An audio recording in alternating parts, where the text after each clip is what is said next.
I moved into this apartment about a year ago, and honestly, it was one of the best decisions I had made at the time. The building was old but well maintained, the rent was decent, and the neighbors were friendly. It didn't take long for me to settle in and start recognizing the people around me. Mr. Lawson from 4B, who always walked his dog at the same time every morning, Lisa from 3C who worked night shifts and always looked half asleep in the elevator, and the elderly couple on the first floor who grew tomatoes in pots by the entrance. It was a quiet building, the kind of place where people exchanged small talk but didn't pry too much. The only exception was 2A. That apartment was empty when I moved in, and as far as anyone knew, it had been vacant for years. At first, I didn't think much of it. Plenty of places sit empty for a while, right? But over time, things started to feel off. I'd hear noises coming from that unit, nothing too crazy at first, just little things like the occasional creak or the sound of something shifting. I figured it was the building settling, or maybe pipes running through the walls. But then it escalated. I started hearing distinct sounds, footsteps moving across the floor, furniture scraping against the hardwood, low murmurs like someone having a conversation. More than once, I paused outside the door, trying to catch something clearly, but every time I did, the noises would stop. It was like whoever, or whatever, was inside knew I was listening. One evening, I stood outside for what seemed like forever, holding my breath. The sounds were louder than usual, footsteps growing more frantic, like someone pacing. I felt a chill run through me. Just as I was about to knock on the door, I heard something that froze me in place, a low, guttural voice, barely above a whisper. My name. Come closer. I staggered back, my heart pounding, and the noise stopped abruptly. I stood there, my mind racing, wondering if I had imagined it. But deep down, I knew something was wrong. I couldn't shake the feeling that 2A was far from empty. I asked around casually, trying not to sound paranoid. Hey, did someone finally move into 2A? But the answers were always the same. No one had seen anyone go in or out. A few people even seemed surprised that I was asking. That place has been empty for years, Lisa told me, rubbing her eyes in exhaustion. I don't think the landlord even rents it out anymore. That didn't make sense, though. The noises were real. I wasn't imagining them. One night, I was coming back late from work when I heard it, a loud crash from inside 2A, like something heavy had been knocked over. I stopped in my tracks, my pulse spiking. The hallway was empty, dimly lit by the flickering overhead light. I stared at the door, expecting it to swing open, expecting someone to step out. But nothing happened. Just silence.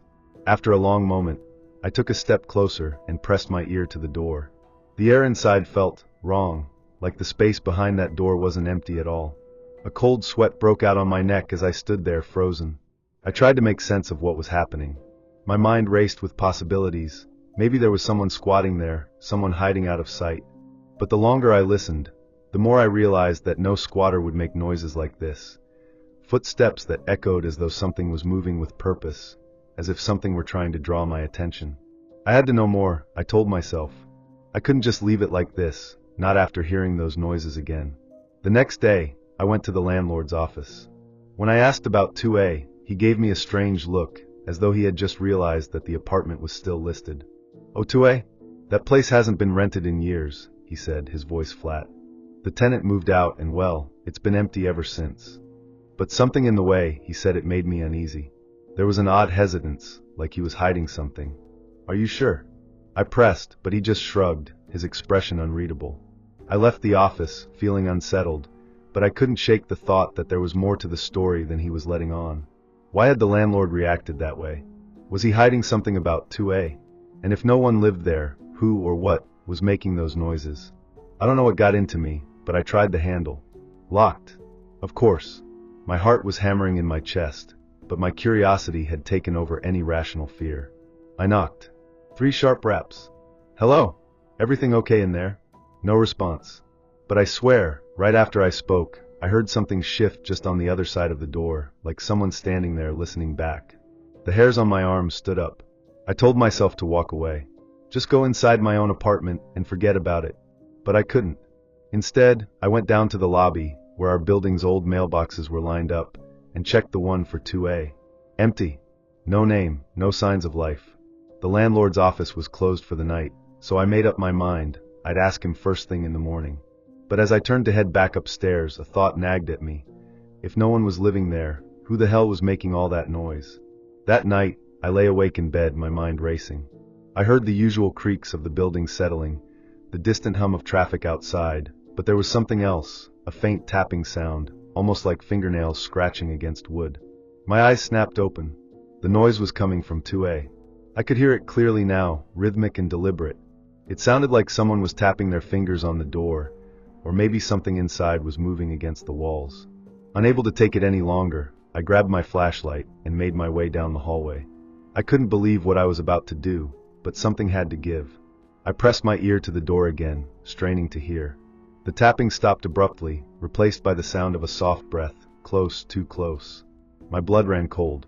The air on the other side of the door felt thick, oppressive, as though something was waiting for me to make the next move. I reached into my pocket and pulled out my phone, considering calling the police. But as my thumb hovered over the dial button, I heard it.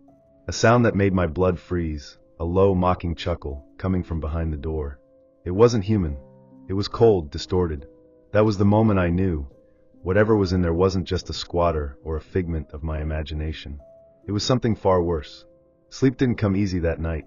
Every little sound in my apartment made me jump. At one point, I thought I heard my doorknob rattle, but I convinced myself it was just paranoia. At around 3 a.m., I woke up suddenly, feeling that weird sensation of being watched. My room was dark, the only light coming from the street lamp outside. I lay there, barely breathing, listening. And then I heard it, slow, deliberate footsteps coming from 2A, right on the other side of my bedroom wall. I don't know what possessed me, but I decided to check again. I grabbed my keys and stepped into the hallway, my feet bare against the cold floor. The building was silent except for a faint dripping sound from the pipes. I hesitated outside 2A, my gut screaming at me to turn back. Instead, I reached into my pocket, pulled out my phone, and turned on the flashlight. The beam bounced off the door as I pressed my hand against it. Then, before I could second-guess myself, I gripped the handle and twisted. It opened. Inside, the air was thick with dust, like no one had stepped inside for years. My flashlight flickered as I swept it around the room. Everything was covered in a layer of undisturbed grime, no footprints, no signs of life. My stomach twisted. This didn't make sense. I had heard noises from this apartment for months. I took a slow step forward, my breathing shallow. And then I saw it. On the old wooden table near the window, a single item stood out against the dust. A set of keys. My keys. I froze. My mind raced, trying to make sense of it. I yanked my own keys from my pocket, comparing them under the light. Identical. Same keychain, same little scratch near the edge where I had dropped them a few weeks ago. My body went cold. That was impossible. I never lost my keys. They were always in my bag or on the counter. How the hell did they end up here? And then, in the silence of that abandoned apartment, I heard it, just behind me, the sound of the door clicking shut.